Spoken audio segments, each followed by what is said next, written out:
Yes, they do. And we've started the webinar. We're just waiting for more participants to join. Nice. Yeah, no, because then I will put my email address as well in the chat. So everybody now hears that already. Okay.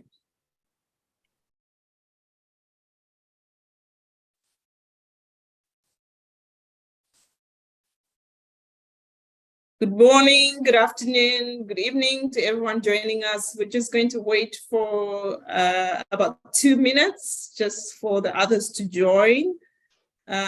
In the meantime, we'd like to know where you're joining us from. If you just type in on the chat, just to let us know who you are and where you're joining from.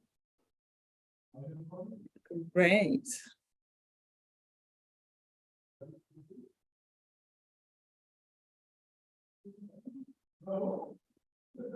Romania, interesting.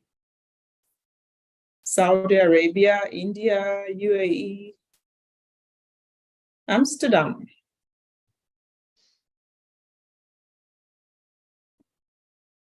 It's so nice to see where everybody's coming from. Yeah, it is. It is fascinating how varied. Canada. Yes. That's Yeah. me. Yeah. Everyone else is asleep here. Yeah. What time is it now? It's 5 o'clock in the morning. Oh, wow. That's real dedication, Sam. Yeah, real dedication. That was great. That was great. It's not too bad. I actually thought it was like 1 a.m. or 2 a.m. Yeah, no, it's not bad. It's an early start. Okay. Not the middle of the night. Righty.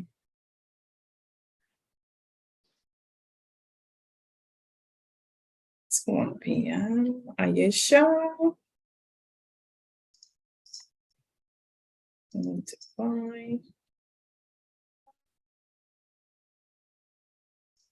All right, I think 1 more minute when we start.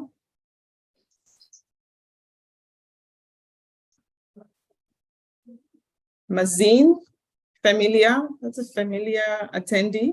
Thank you for joining.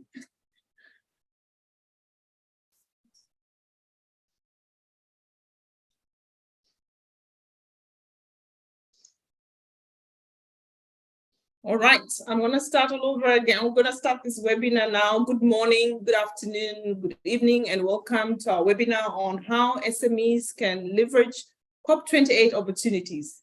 Today, we'll explore how small and medium-sized businesses can benefit from contributing to the 28th Conference of the Parties, which is COP28, an incredibly important event in the global effort to address climate change and promote sustainable development. As Dr. Sultan Ahmed Al-Jeba, UAE's Minister of Industry and Advanced Technology said, climate change is not a single country's problem, but rather a global one that requires global solutions. And the United Arab Emirates and Sharjah in particular have been leading the way with ambitious targets for reducing emissions and increasing renewable energy use. In fact, the UAE aims to generate 50% of its energy from clean sources by 2050. And Sharjah has also made significant investments in research, technology, and innovation to support sustainability, including here at Sharjah Research and Technology and Innovation Park, by promoting research and innovation in sustainable energy, environmental technologies, smart cities. And SRTI were playing a crucial role in advancing the UAE sustainability goals and supporting SMEs and startups that are developing innovative solutions for a more sustainable future. So during this webinar, we'll hear from experts in academia, startups, and sustainability about how SMEs can prepare themselves for COP28, showcase their innovations, access new markets and funding, and contribute to the global effort to address climate change and promote sustainable development. We're excited to have you all here today, and we hope by the end of this webinar, you'll be equipped with the knowledge and inspiration you need to take your sustainability efforts to the next level. To start off, I'll introduce you to our panelists for today's webinar. We have Professor John Katsos. He's an associate professor of management at the American University of Sharjah, right across the road. He researches how businesses can act ethically and profitably through crisis. Katsos has published over 40 academic practitioner articles on business responses to crisis based on work and businesses in Syria, Iraq, Sri Lanka, Cyprus, Lebanon, and Ukraine. John sits on the boards of UNGC UAE, Local Network, the UNPRME, Business for Peace Working Group, and Diversity, a social enterprise, and is a licensed law practitioner. Thank you, John, for joining us today. Thank you for having me. Great. And I'll also introduce you to our second panelist, Fleur Engelberts. Fleur is the program director for renewable energy, Netzero, and sustainability at Startupbootcamp. She's also part of the Women Driving the Future of Climate Tech. Thank you for joining us, Fleur. Thank you for the invitation, Hazel. Yes.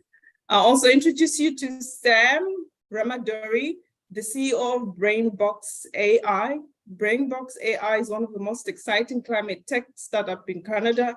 They use AI to drive energy efficiency in buildings, and Sam oversees the execution of Brainbox AI's growth-oriented business plans.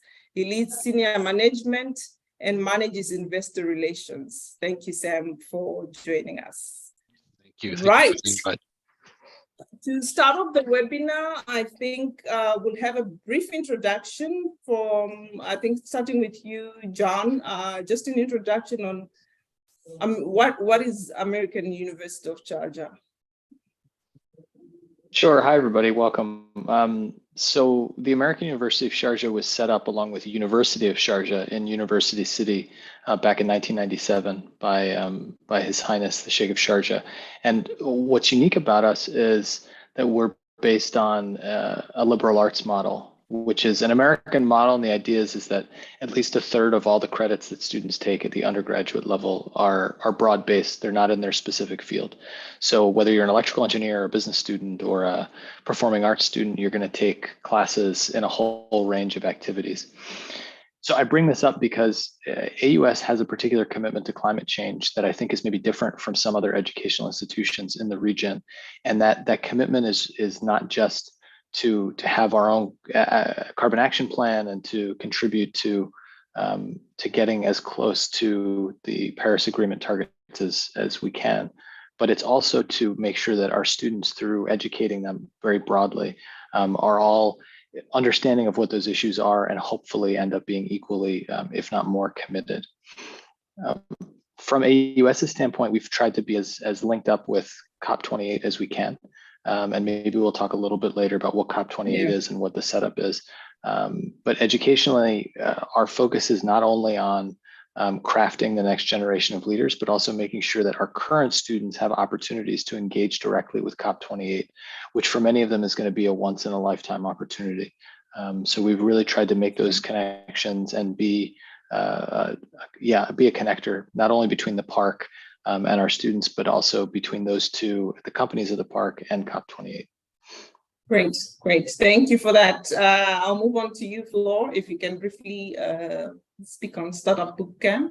Yes, thank you so much. I'm Fleur Engelberts. I'm in Amsterdam at the moment, and I work at Startupbootcamp. I'm the program director, which means we are creating programs at Startupbootcamp. And a program means that we are helping startups. We help them grow and we help them accelerate, because what we see is, in the end, 90% of startups, they will not make it. They will not become a viable business. And that's often because they do not know if the problem they are solving is actually a real problem, or they focus on clients or customers that might not be the right customers for them. But also it's very difficult fundraising. Like, even more so now, the world is changing, the market is changing everywhere around the world.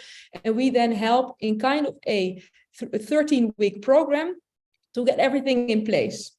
And that way we have one-on-ones with workshops and everything. And we do this because we really believe, from the core of what we're doing at Startupbootcamp, that innovation is one of the essential parts if we want to get to the goals, to the climate goals that we have established with the UN.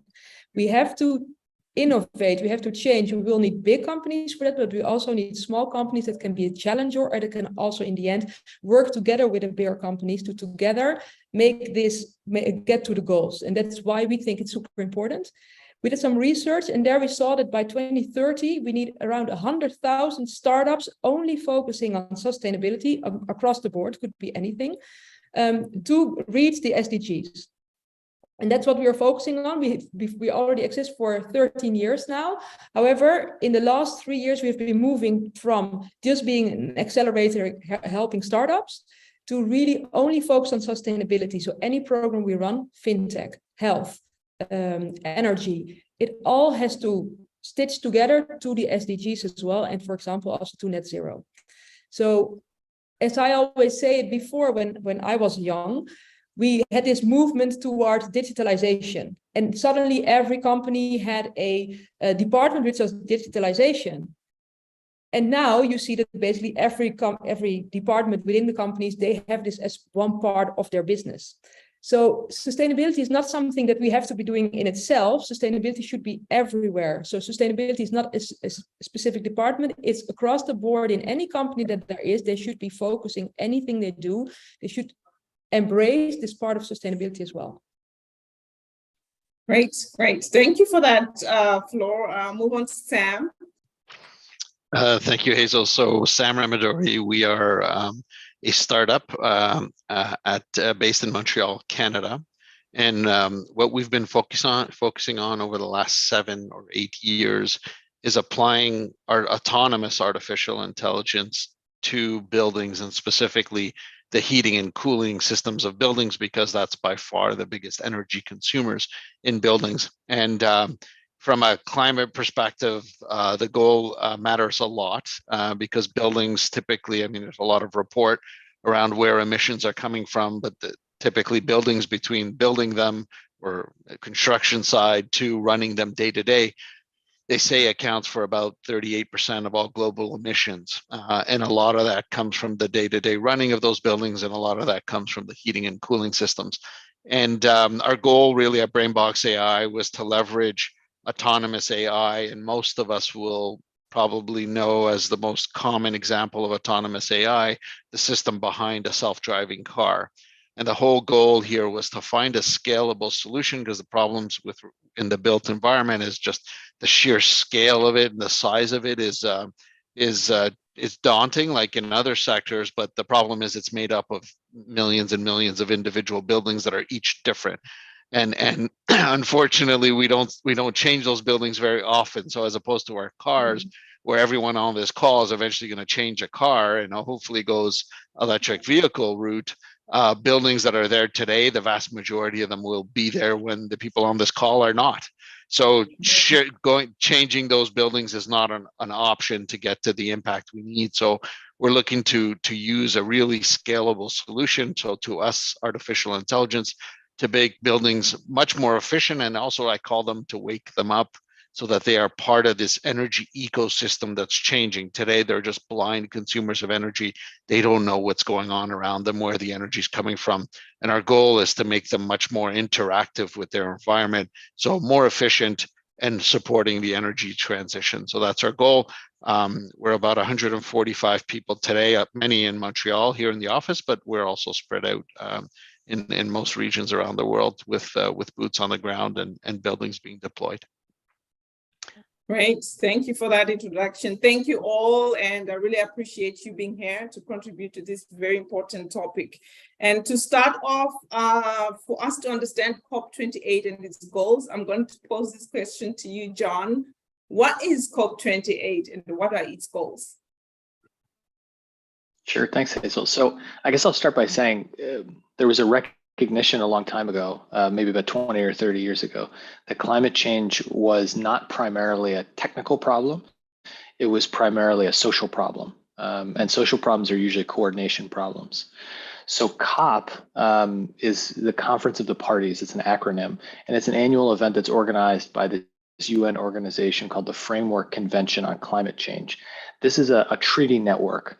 So it's an international treaty that was signed in 1992 among 197 parties, all of whom are countries except for the European Union.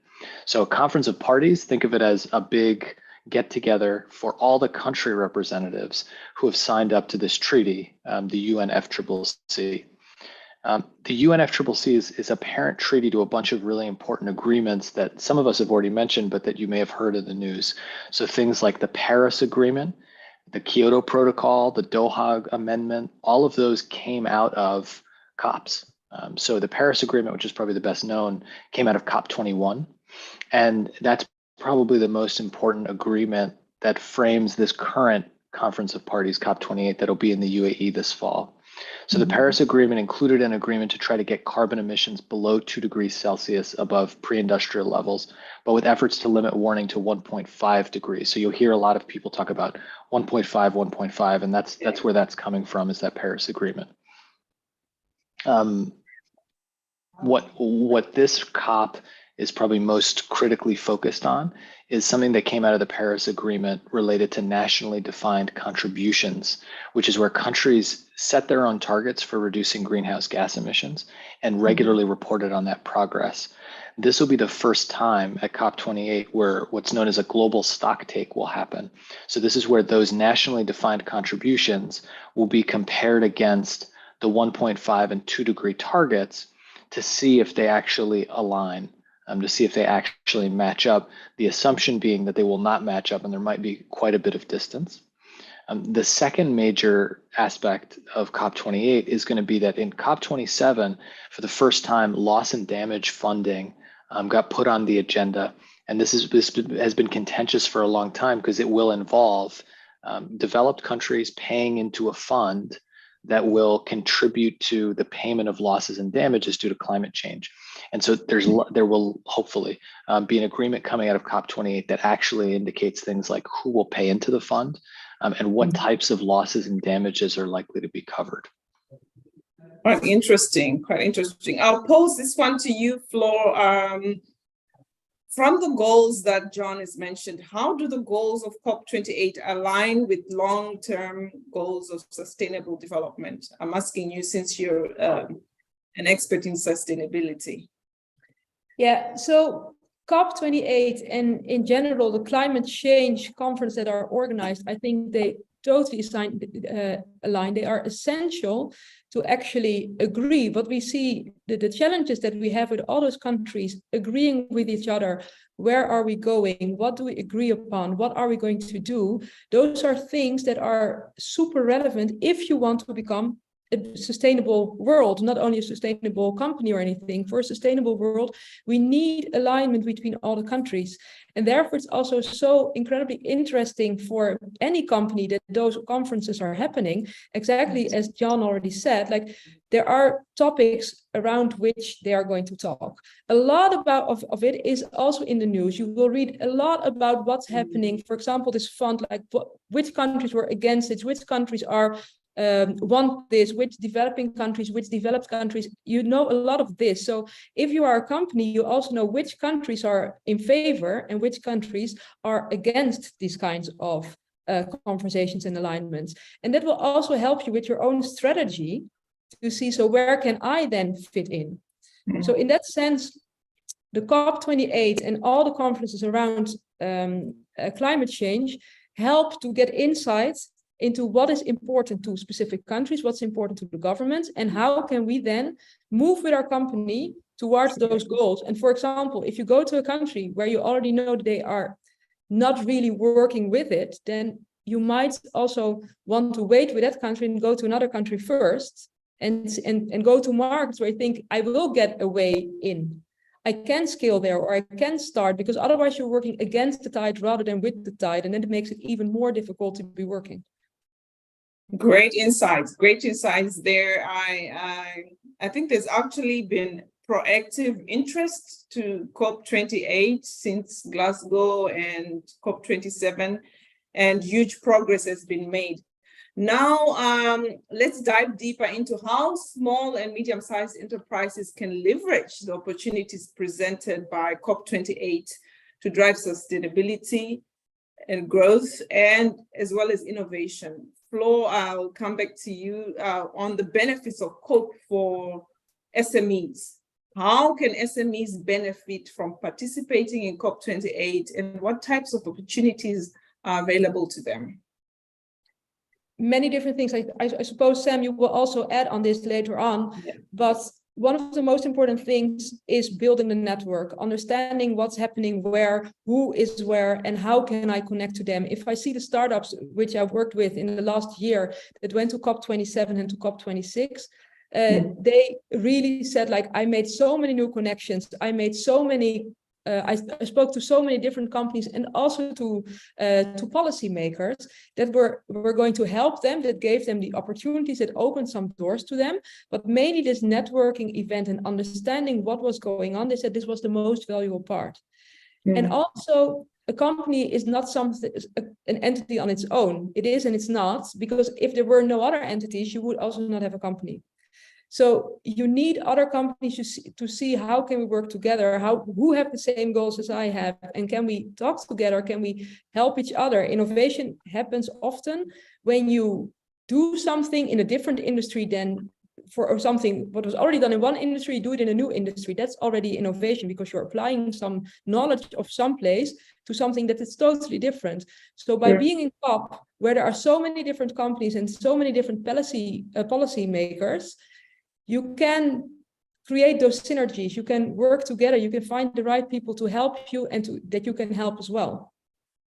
Great stuff. And maybe to add on to that, Sam, I think you've been to both COP26 and 27. If you can maybe share what was your experience with both COP26 and 27.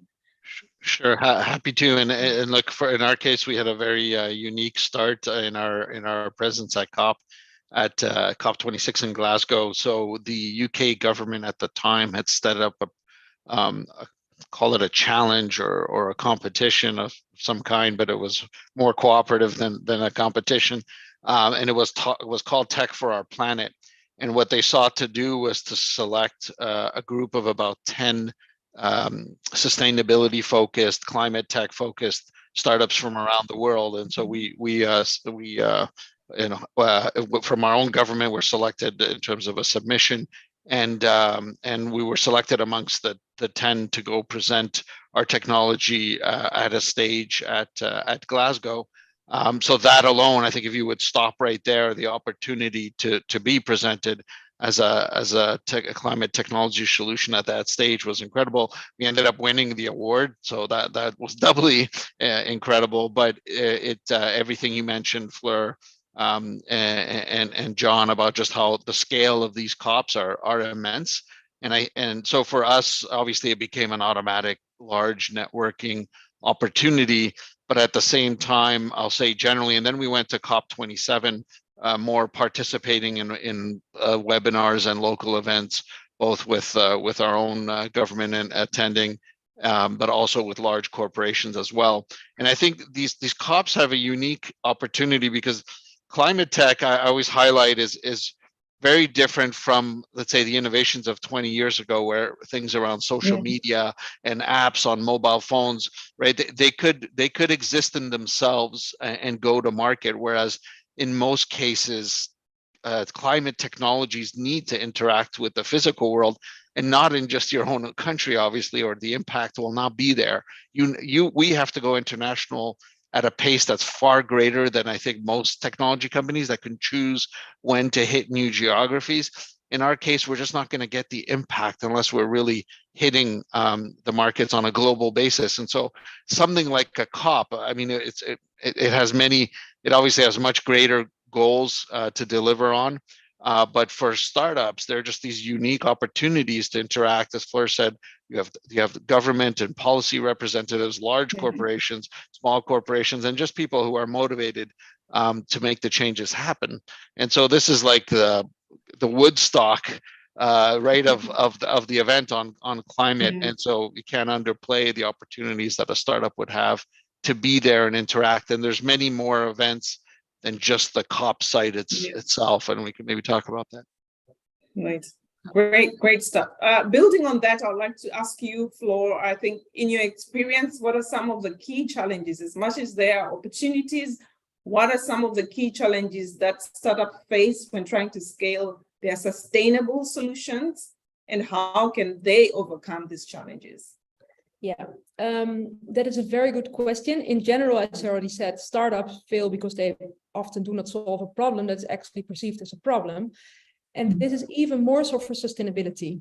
And I think that's also where COP28 and the climate change conferences in general help to make people, consumers, aware of the fact that sustainability is super important. If you look at how we were looking at this kind of topic 10 years ago, a lot of people didn't even think of it. There has been a huge change in awareness and in people actually wanting to act. And of course, there keep being a lot of people that do not want to act or do not see the necessity, and there will always be people that act much more ahead than most people will. But the raising of this awareness, where we see that the world is really moving, and we have to, because we do see that the world is falling apart, that islands are just disappearing because of the climate change. So this awareness is super important, but this is also still something that's developing. It's emerging. A lot of people in the world also are still struggling to live, and they cannot care, or they will care about sustainability, but it's much less than other people because they're just not in this position that they can care, because they have some other more important pressing matters for them. And for sustainability startups, it's often difficult to show why it is so relevant. If you talk for example, about carbon credits, companies now understand that, but consumers often do not understand what they can do to lower their carbon footprint because it sounds too big. And startups, when they want to explain, they often are very idealistic because they do see it, but it's very difficult for them to explain the sustainability angle. And by not making it tangible for the right audience, for the right customer or consumer, they do not get through. So either they just become a normal startup and they let go about the sustainability part, or they can get stuck in a too small audience and therefore they cannot scale. So this is something which is very difficult. It's about impact measurement and explaining what the impact then is. So besides having the normal startup struggles, they also have this thing sometimes they feel they have to convince people. Other startups say, well, I'm not going to convince people of sustainability. I'm just building an amazing solution. And then I don't convince them, people just want to use it, and they're helping to improve sustainability just by using it without even being aware of that. So that is difficult for some that are very idealistic. They say, no, but I want people to be aware of the fact that we're making an impact in the world. And those people struggle to sometimes convey that message. The ones that are like, well, I'm just having an amazing idea. It's helping for sustainability and it's built into my core. It's built into my DNA. And I don't care if other people see it. I know we're doing it. And if they can measure it, that is perfect. But then sometimes other companies are like, yeah, but why are you impact? They have to explain that. But the measurement and conveying that measurement or that impact that they're making is often difficult. And then they want to go quick. They want to make that impact. It's so important that it's not going quick enough. Like, I want to go faster, but sometimes you have to take it slow. You have to go with a small audience and then grow rather than take over the world, because taking over the world is taking over nothing. Great. Interesting insights. And maybe to hear from your perspective, Sam, as a startup with a sustainable tech business, what are some of the key challenges that you have faced, are facing, and how have you overcome them or are overcoming them? Sure, and I will highlight to the point Fleur just made. Let's say we started going into the market about 4 years ago. I have to say, just in 4 years, the conversation to our end users, so those are real estate companies, those are large retailers that have a lot of footprint, universities with large footprints, the ones that manage large real estate portfolios, that conversation has changed dramatically in 4 years. So I will say that's the shining light of this discussion, which is it used to be, oh, you can have more energy efficient saving. What's it going to cost me to save every dollar I save you? And so that was 4 years ago. today the conversation is dramatically different. So from the realization that I think the world is having around climate in general, but then also accounting rules imposing the measurement of GHG emissions, every organization having to draft a sustainability plan at the request of their board or shareholders, one after the other, the conversation has changed. So that's exciting. The flip side is somewhat to how I alluded to it before. If I wish I was just selling an app that people could register on their phone, and that's the extent of my business. But climate technologies is anything but that. It is typically touching the physical world, and touching the physical world that are made up of large entities, made up of ways of doing things that we've been doing for 50, 100 years. It's getting that deep tech to smash into the traditional world. And these traditional and this traditional industrial world just doesn't move that fast. They're not high-tech companies out of some tech hub, right? The way we made cement has been that way largely speaking, for the last 50, 80 years. So as an example, so you end up having to transform these larger entities that are not used to moving as quickly as maybe the tech world does. So those interactions are important. To me, those interactions with the large incumbents in your sector, whatever that is, typically, it's not for all tech startups, climate tech startups, but for many it is. Those interactions matter a lot. And so I think the more you can get yourself into the discussion around climate change in your individual area, the more you can interact with, say, the policymakers that impact that area and the large organizations, the large companies, and many times they're international conglomerates, the more you can get that connection going. To me, it's super, super important. And again, I'll repeat, COP28 is COPs in general are just unique environments because those large corporations are there as well, and they want to show that they're also making change. So you're catching them at a moment where their minds are more open and open to discussion. So that's what I'll say there. Great. Thank you, Fa. Thank you for that. I'd like to switch gears a bit. Specifically, in your opinion, I'll pose this both to you, Fleur and Sam. How can startups continue to innovate and drive progress while aligning with the long-term goals of COP28, as well as contributing to sustainable development? So COP28 is about the climate change, and anything that we can do to lower the amount of degrees that we're going up. So this 1.5 degrees that we're talking about, any solution that can help with that, as long as it doesn't have a footprint in other ways, is a good solution. And so by talking to the right people, by understanding what are those problems and what has to still change and how can we do that, how can we connect the right people, how can we build an ecosystem of people that work together, that is how startups can actually take advantage. Because as Sam already said, there are so many like-minded people as COP28 and in COP in general, that there you can find like-minded people that can, if you have good brainstorms with them, if you have a coffee with some people, you can come up with new ideas. Also, if you do not have a company yet, but you feel like I want to contribute, you can either find companies there that are really aligned with this mission, or you can come up with ideas and sanity check them with the people that are walking around. So sustainability, it should be at the core of anything that we're doing, because we want a net zero society, because we want a lower footprint, and we also need it if we do not want to go these degrees to go up. Great. Thanks for your contribution. And Sam, do you have anything you'd like to add to that? Sure. I mean, just really quickly, the fortunate part, I think if you're going to do it, doing or launching a startup is already hard in itself.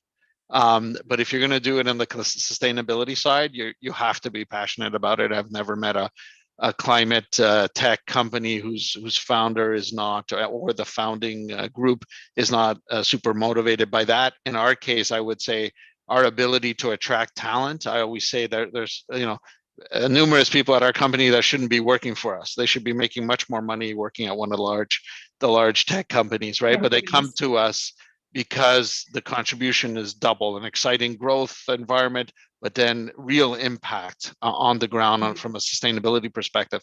So that I think in itself already causes the company to be very sustainability minded every step of the way. So when we're measured by the outside world, mostly, I guess, investors at the beginning, they want to know, okay, what impact can you have? How many tons of emissions can you avoid or remove, et cetera, et cetera. The funny thing is, at the same time, they also turn the lens very quickly on your own internal operations at the startup, not just the impact you have on the outside world. So right from the start, you're trained to think, okay, so what is my company doing? Are we using cloud computing and therefore data centers? Are we delivering a product that's going to be operating in the world, and therefore what is that product made out of, or that piece of equipment made out of? So already as climate tech startups, we have that in our DNA. So I think we can contribute in a couple of ways, which is the impact we have in the field, but also that mentality. Everybody we touch and speak to, we're always thinking that way, so we can infect the world or the global discussion, so that even larger companies, I think they feel the need that to move towards a sustainable route.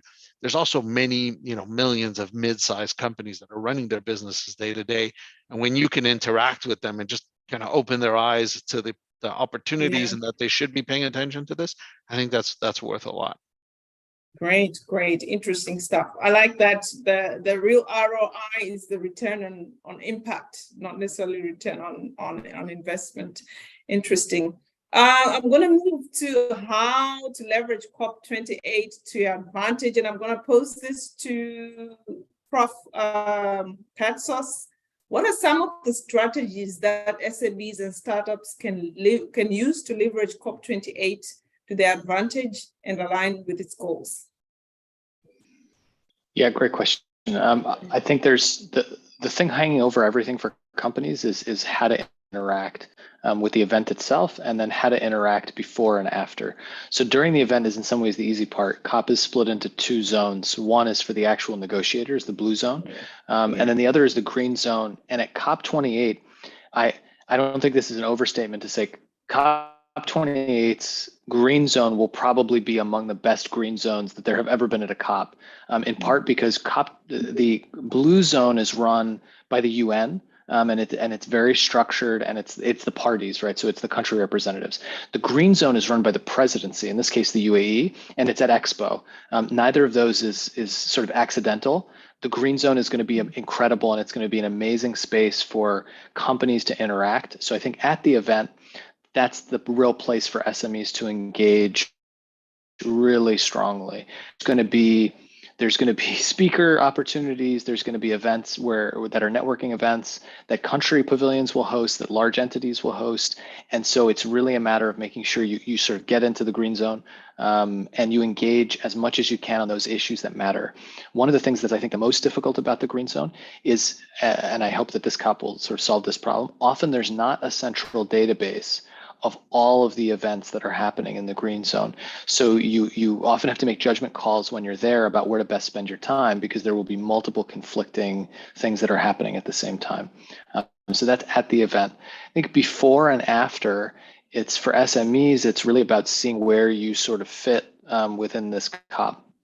So before, it's about, and Sam mentioned this, I thought it was a great point, getting a sense of who's doing what in this space. And then Fleur had said, you know ahead of time which countries are for and against certain things, and that provides you with this opportunity to say, okay, well then companies from those countries, especially the larger entities, are going to be interested in that, and the countries themselves will be interested. So if you have an idea that links with that, you're able to then take advantage of those opportunities ahead of time, schedule those meetings ahead of time, and really work to ensure that your time in the green zone, which is tight, it's going to be a very tight time frame, is going to be productive. And then afterwards, it's really about sharing those experiences with others, but making sure that you're aligning with everybody. And this is combined with something you could do beforehand.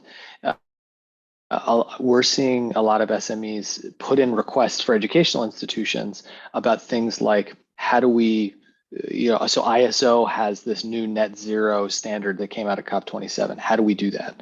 How do we align ourselves with the standards that are internationally viable, that the countries and companies that we're going to be interacting with at COP are expecting us to have?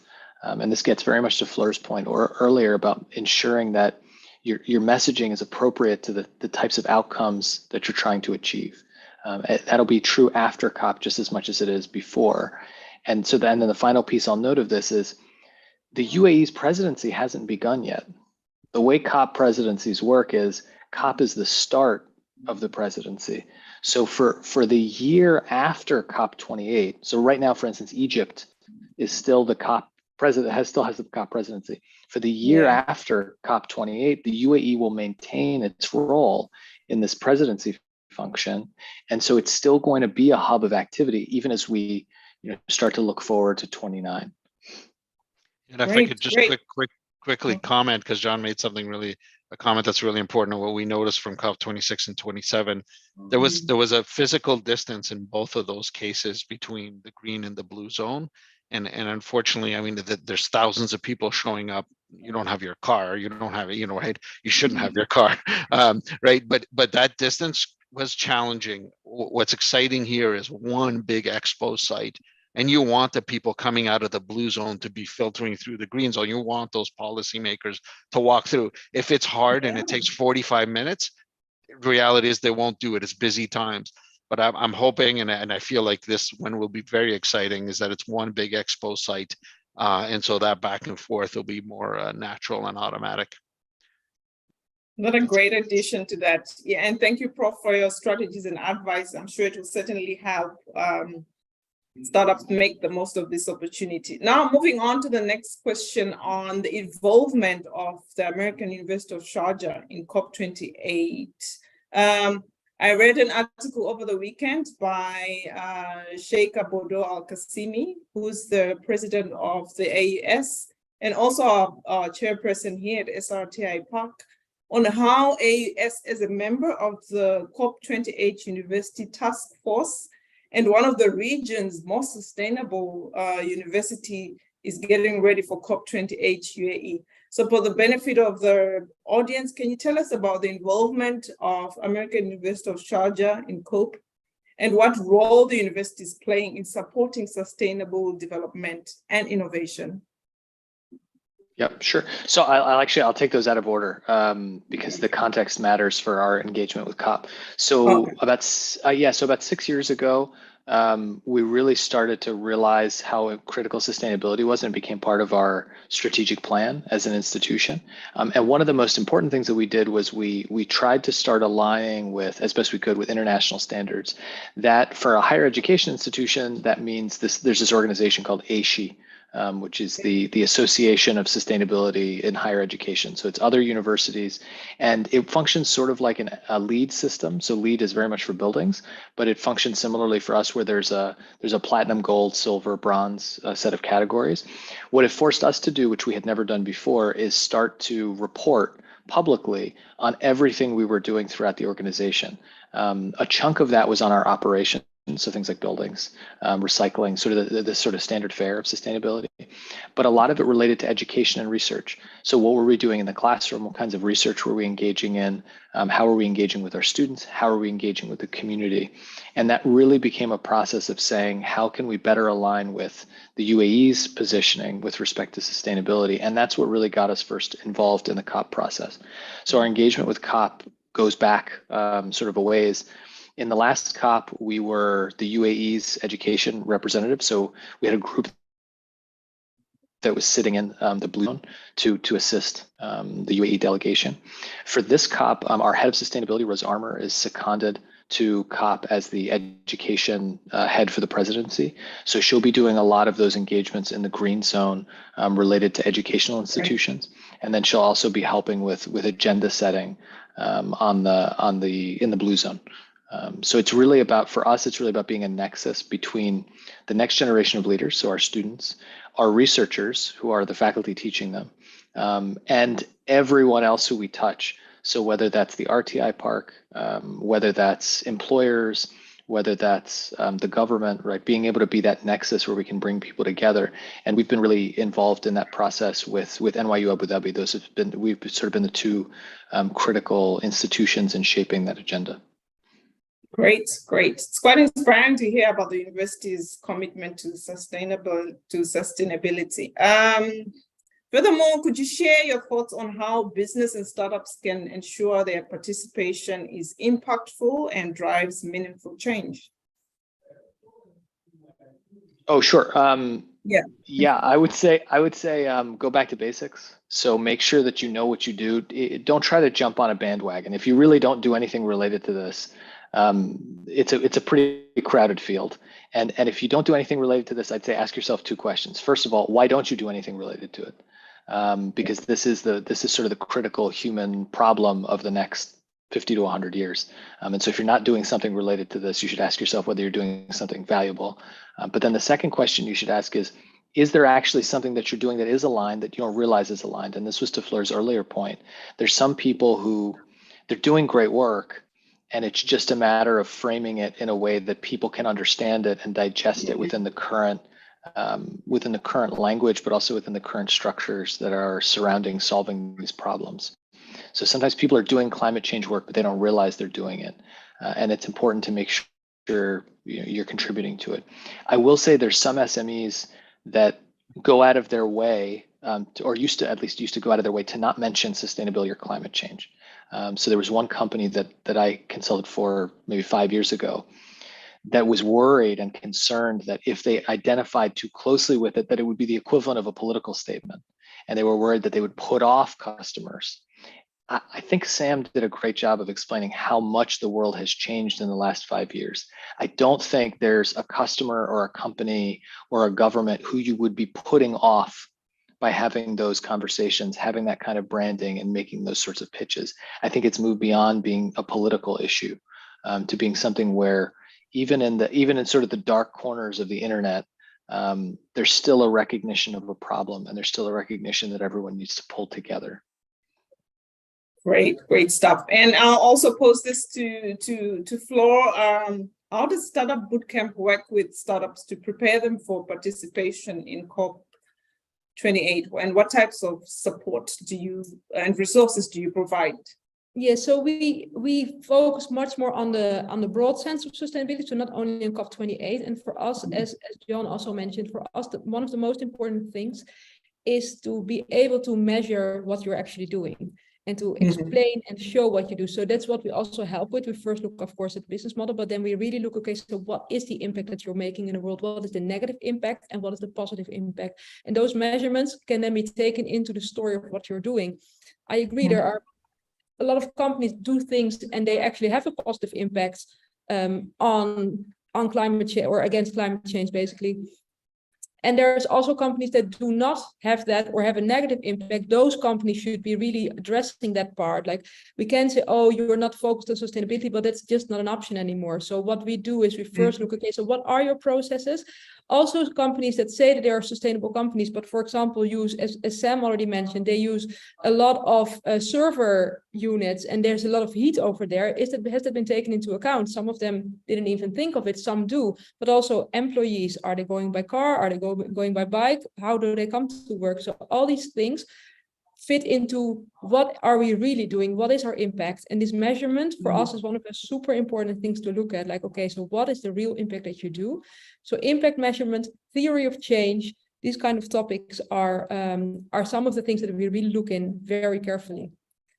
And on your previous question on, so how can companies prepare for COP? I really think as well, like know what you do, know where you fit in, but also understand the context, understand what other companies are doing. Well, who are those companies that are there? Really, before you go, really look into that. There is a lot of information. Really prepare yourself so you have this. So if somebody comes across that, you know what you can talk about with this person and have your own agenda. These are the kind of companies I want to talk to. These are the people I would like to talk to if they're there. Prepare yourself well rather than just go and say, let's see what's happening there. And if I could say, just highlight on that point, John made a good comment that this is not a user-friendly event as you would see in other things with a nice app and everything's perfectly set up. That's not it. But the flip side is it's amazing what you can find, right? The UN website has a list and it's a very unuser-friendly, but you'll download a spreadsheet with 302 lines on it showing all the events, who's organizing it. So it takes a little bit more work and digging to do it. It's not just the quick app, but the information is there. And also one shout out, there are hundreds of offsite events in both times that we've gone in the city that you can just find and usually get an invite to, like hundreds of them. So you will be able to find the industry that you're serving, almost guaranteed, if you're in the climate space, to John's comment. Thank you for that, Sam. I was actually going to ask you to add on to that, but thank you for that addition. And maybe getting close to closing the webinar, Prof, finally, how can SMEs and other stakeholders in the UAE and the wider region engage with AUS and leverage its expertise, resources to support their COP28 efforts? Yeah, I mean, from the AUS side, just reach out. We're all, regular human beings. We're a big enough institution that we have great resources and we've got great researchers, but we're not so big that the email won't get responded to. And the best place to start for that is the sustainability office. So if you just email sustainability@aus.edu, they're a great nexus within the institution to be able to guide you to the right place, whatever advice you need or whatever help you might need. Great. And Fleur, collaboration and networking are essential with other stakeholders at COP. And maybe just in closing, how can startup forge new partnerships and collaborations that benefit their business at this event? Yeah, by knowing who they're going to talk to. I think it's not, for startups, it's not only important that you know what problems you solve and for whom you do that. It's basically with everything you do. Go with a plan. Prepare, and of course there can be some serendipity, there can be some things that occur, but it's always good if you are quite prepared up front. So, and as John already said as well, networking is important. Reach out to people, feel free to reach out also to me, feel free to reach out to other people as well. If they say that you can reach out, then it also means that you can reach out usually. So make use of that rather than being shy and thinking, okay, bother. True that. And Sam, any final words and advice for the many startups from the different parts of the world in the audience? Yeah, no, I would say, like John said, decide if this is your technology is one that addresses one of the major issues. Plan and just go. Do the homework ahead of time, and I would suggest you go. They are becoming more startup friendly, I have to say. So speak to your own government if you can, and get on their agenda as well. They also want to promote local, exciting, clean clean tech startup companies, but then get on the ground with a plan. And then to follow on what Fleur said, you will have the unexpected meetings that will surprise the hell out of you. So just make sure you go prepared with a plan, because opportunity happens with some planning, or a lot of planning. Absolutely. Thank you all. And maybe Sam, you mentioned when we started the work that you're doing here at SRTI, just briefly. Yeah, so again, this is serendipity in motion, but we are installing in the major research park in Sharjah, and it is an incredibly impressive building. And we've been in discussion with them over the last months, and we'll be deploying our technology there in the coming weeks and months. So we're quite excited by the opportunity. The building, if you look at it online, is an absolutely stunning building. So we're quite excited to be working on it. Great. And we invite everyone in the audience to take time to visit Sharjah. We have American University of Sharjah, who's a sister company, and the park itself. There's lots of interesting, innovative projects that are in the works. And thank you, Fleur. We've collaborated with Startupbootcamp, I think, for a Shell demo day here. So among the panelists, there's a lot of collaborations and partnerships with the park itself. So maybe if we have time, I think we have time for 1 or 2 questions from the audience that we can pose. I'll just check quickly. Yeah, and meanwhile, I want to take the opportunity. I'm now in Amsterdam, but I'm often in UAE as well. So yeah, I would love to have coffee with anyone who's there, just for the sake of networking and meeting new people. It's always interesting. Great. Oh, the last time you were here, you didn't get a chance for a tour within the park. No, not yet. So we saw a little part of it. It was amazing to be there, to be honest. It was a really great opportunity. So I would love to see you in the future again as well. And also all the other people that are in the webinar. It's absolutely amazing. It's like stepping into the future. A lot of people, Yes. I think everyone who's, I don't know, John, if you've been here before. I remember every phase of the RTI park. So we've been there sort of since the beginning, and including its relationship with Sharjah, which is the Entrepreneurship Center. Okay. And it looks some of the questions that have been answered. Someone says, hi, Fleur, can you share your email address? We'll do that. And we'll also share the SRTIP introduction video and our advanced accelerator program link for startups that are looking to apply for this year's cohort. And our focus is on sustainability technologies, which is quite interesting. And let me see. The contribution of small companies in terms of sustainable growth for countries like Pakistan. What contribution of small companies in terms of sustainability growth for countries like Pakistan? I'm not sure how. Yeah, so if you look, for example, Startupbootcamp, but also other accelerators, they can help smaller companies across the world. Our accelerator, for example, is a hybrid accelerator with a lot of parts that are digital. And that's what we see also moving many other accelerator companies. They are moving towards the digital space since Corona or since COVID-19, of course. So actually everywhere around the world, companies and smaller companies can be helped and also work together with companies in other countries to grow together. Just looking for what companies can help me digitally as well, because there's a lot online as well. A lot.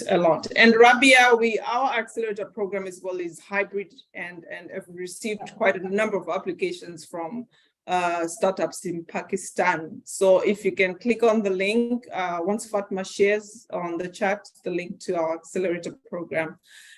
And with that said, I think we can close the webinar. I'd like to thank you once again, our esteemed panelists and attendees, for joining us in this eye-opening webinar on COP28 opportunities for SMEs. Your engagement, commitment to sustainability are truly inspiring. Let's keep the momentum going and work together towards a more sustainable future. Remember, every small action counts. Collectively, we can make a significant impact. Stay tuned for more exciting events and initiatives from our team. Thank you and have a wonderful day ahead. Thank you, everyone. Thank you all. Thank you. Thanks. Thanks so much. Thank you. Thank you.